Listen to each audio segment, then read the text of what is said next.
Hello everyone, Ember here, and welcome back to a new video. In this one, I'd like to go over a whole bunch of new card reveals from the set Paradise Dragona. So this has been officially revealed. As posted before, it will release in Japan on September the 13th, and first discovered its trademark in April, I guess, if that's something you're bothered about. But the set will be headlined by Tera Alolan Exeggutor EX, that was, of course, revealed today, Latias EX, and Latios. But I'm assuming we'll see, like Latios EX and whatnot eventually, but yeah, not today. It will include 64 cards before Secret Rares, and Paradise Dragona was obviously created in part to commemorate 2024's Year of the Dragon.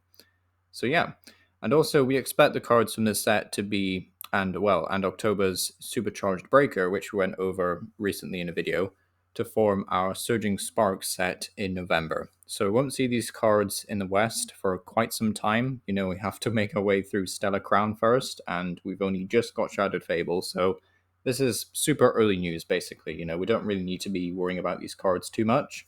But in case, you want to get a head start in testing and plan for the future, then, hopefully these card reveals will be useful to you. But basically, to kick things off, we have an Execute, which sadly only has 30 HP, which is super, super fragile.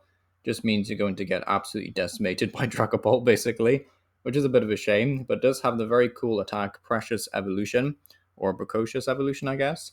If you go first, you can use this attack on your first turn and search your deck for a card that evolves from this Pokemon and put it onto this Pokemon to evolve it. So fantastic, you can do this going first or just do this going second. So yeah, fantastic attack to have, and just means that Execute is just not that more fragile, basically. It won't protect you in the mid to late game, of course, because you still have to keep benching these, throughout the game, assuming you want to play more than one Exeggutor in your deck. But, aside from that, it is a very cool attack to have, I would say. So yeah, very cool Execute. Then we have a Gouging Fire, which has the attack Blazing support. So first single prize Gouging Fire actually does 100 damage for 2 fire and a colorless, and if your opponent has 4 or fewer prize cards remaining, this attack will do 170 damage instead. So pretty cool for GLC, I would say. Outside of GLC, really, I don't think this card is that impressive, to be honest. Like 170 is cool, but not really enough for standard, I would say, right now. Even hitting weakness on things, yeah, nothing too crazy in that department, but yeah, for GLC, I would say for sure. Latias EX, but again, I think we'll see Latios EX revealed at some point. Does have the ability Skyline, which says your basic Pokemon have no retreat cost. Very crazy ability to have, kind of like a more power crept version of the one that we used to see on stuff like the Keldeo EX, I guess, back in the day. But a very cool ability. We'll definitely see some play at some point. I could definitely see this being used with stuff like Terrapagos, just because you naturally have a lot of basic Pokemon in your deck anyway. So yeah, I could definitely see Terrapagos taking advantage of this. Maybe Raging Bolt if you really wanted to help out with that really high retreat cost. But really, aside from Terrapagos, I don't think this will see that much play as of right now. I don't think we have too many very strong basic attackers, but yeah, a very strong ability though, and I'm curious to see what Latias EX would do because, I would kind of think that they'd want them to have some sort of synergy, but maybe not, I guess, with this card. It doesn't really say anything in relation to Latios, so yeah, bit of a shame, but either way, seems like a very strong card. Then we have a Latios, which does 50 damage snipe for 2 energy, which isn't that impressive even by GLC standards, so bit of a shame on that front. We also have a Basimian, which does 20 damage for each of your basic Pokemon in play. I do think this one's actually kind of worth mentioning just because of, Terrapagos. Although I'm pretty sure we have like a Flamigo that does a similar thing, and Flamigo might just honestly be a much better option, really. But, still a nice option to have in a deck that runs Fighting Energy, or maybe you could tech some Fighting Energy in, or, you're playing Crispin to make this easily powered up in one go. So, Simeon, definitely worth keeping an eye on if you really don't want to lose to Terrapagos, I guess. But yeah, aside from that, nothing too crazy. We also have this Klefki, which I don't know why this Klefki was revealed. It's a bit random in how bad it is, but yeah, that's Klefki. We also have Dialga with the attack time control. Search your deck for 2 cards, shuffle your deck, then put those cards on top of it in any order, and then Buster Tail does a whopping 160 for a psychic metal colors. So I do think this will have some use in GLC. It's a lot of damage to be dealing, and the first attack is quite useful to help get set up. But aside from that, I don't think this card is that impressive for standard, really. It does have some synergy with some trainers that we'll look at later on, but to be honest, I don't think it's enough to warrant this seeing play in standard, sadly. Like 160 just really isn't what it used to be. So yeah, don't think this card is that impressive, to be honest, which is a shame. We could see some great dragon support yet, but yeah, as of right now, not really doing it for me. Then we have Alolan Exeggutor EX, which has some very funny artwork. 300 HP, so a lot to have on a 2-prize Stage 1 Pokemon with no weakness, so something worth bearing in mind. It is a Tera type, of course. Has 2 pretty good attacks, Tropical Fever and Swinging Sphene, I think it is. Bit of a odd name for an attack, I guess, but hey ho. Tropical Fever for a grass water does 150, and choose any number of basic energy cards from your hand and attach them to your Pokemon in any way you like.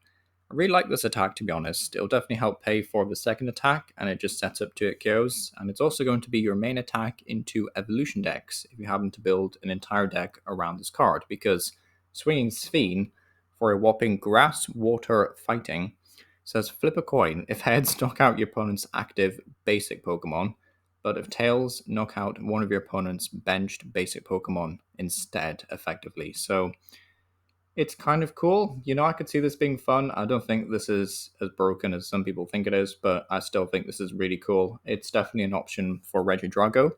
But if you're a massive fan of Alolan Exeggutor and you just want to build this as a deck on its own, then I still think this could be quite a lot of fun. The first attack is definitely going to help pay for these attacks. And you could also charge up some other cool Pokemon, like Radiant Greninja also needs water energy. Virizion could be an option here, which is nice. So yeah, I definitely think this card will be a lot of fun. And I could honestly see maybe a 4-3 line of this just as itself, and then maybe you just throw in 1 or 2 techs, bunch of potions, could be a lot of fun. But aside from that, I don't think it's anything too broken, but the effects of the attacks are very strong, so I might be wrong on that. But yeah, very, very cool Pokemon card to see at the very least. Then we have an Alaria, which has the attack Humming Charge. Search your deck for 2 basic energy, attach them to your Pokemon any way you like. Then Cotton Wings, flip a coin if heads, prevent all damage. Only does 100 damage, yeah. Nothing too crazy with this Altaria, and hopefully one day we get a Dragon-type Swablu, so this guy can be used in GLC, but aside from that, nothing too crazy really. We do see a Dusk Ball revealed. Look at the bottom 7 cards of your deck. You may reveal a Pokemon you find there and put it into your hand. It's quite nice, but Great Ball doesn't really see much play as is. I guess if you get Ionode, then, you would...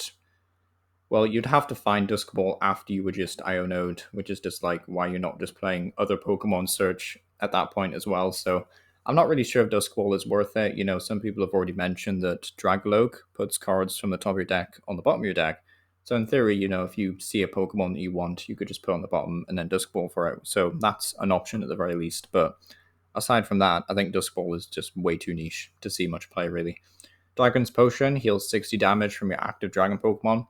Kind of cool, but this is a format where Pokemon are just casually throwing out 280 damage these days, so I'm not sure how good potions are realistically, but healing 60 is a lot, to be fair. So Great Potion did see a lot of play back in the tag team era, or not, what was it, Great Potion? The potion that healed GX Pokemon, but yeah, it was heal 50 from your active GX Pokemon, but yeah, healing 60 from your active Dragon is pretty good, but again, aside from Regidrago and Alolan Exeggutor, maybe Dragapult, I guess, I don't think this card will see too much play, but it is pretty cool and something worth bearing in mind. We also have this Drayton, I think his name's pronounced. Look at the top 7 cards of your deck. You may reveal a Pokemon and a trainer card you find there and put them into your hand. So this is alright. It seems like a decent budget option in GLC if you don't have stuff like Rosanna, or Rosa, I should say. And, what's the other one? Teammates. So it's a nice option there, but for standard, I don't think this is anything that impressive, really. Finding a trainer can be really useful, but if you're spending a supporter to find another trainer, then, at the very least, you can find, a stadium with this, right? Or, an item that you might want. So it can be better than Arven, because you might get a stadium, just things that you can't find with Arven, basically. But aside from that, I don't think it's anything too crazy, but yeah. So this is the card that I meant that had, some synergy with Dialga, but aside from that, it's nothing too crazy, really. Then we have Lisa's Appeal, which is another Gust effect, actually. Switching one of your opponent's benched basic Pokemon to the active spot, the new active Pokemon is now confused. okay. You know, it's all right against some stuff, but at the same time, I'd rather just play boss's orders and be able to like gust Pidgeot and stuff. So don't think this is Licia's appeal, should say. Licia's appeal will see too much play, but I could honestly see this being good in like weird alternate formats that are looking for gust effects that aren't just boss's orders. Like maybe you want to have gust in your alternate format, but you don't want to use boss orders, and maybe like Pokemon Catcher is a bit weird because it's a flip and coin flip, you know. Like I can kind of see the appeal of something like this, pun intended, of course. You know, I could definitely see the appeal of this. It's a bit weird, but yeah, I could definitely see this being used in some niche things, but aside from that, I don't think it's really worth it. You know, it's all right in GLC, I guess, but aside from that, nothing too impressive. Then we also have Rich Energy, which, in my opinion, is might be the worst new A spec. I know that's now that's like a new trend, I guess, trying to find the worst new A spec. But as long as this card is attached to a Pokemon, it provides colorless energy, which is very boring. And when you attach it, you draw 4 cards. Okay, like why? You know, it's just like if I want to find a certain card, then drawing 4 does not guarantee me it. You know, I'd much rather play something like an Arvin. I'd much rather play literally any other A spec that can find stuff. Like I'd rather play Master Ball at that point, you know, because I feel like you have a better chance of finding what you need. But yeah, in my opinion, the worst A spec. But yeah, we'll have to see how this goes. If you don't think this is the worst A spec, then let me know what could play this, aside from maybe like, I don't know, Tinkerton EX maybe? But yeah, let me know what you think down below. Don't think there's anything too broken in these reveals. The potion might actually be really good. I'm probably underselling the potion, but aside from that, I don't think these are too crazy. Alolan Exeggutor looks like a very fun deck, but yeah, aside from that, nothing too crazy in these reveals. But yeah, let me know what you think. Are you excited for Paradise Dragona? And yeah, thank you for watching.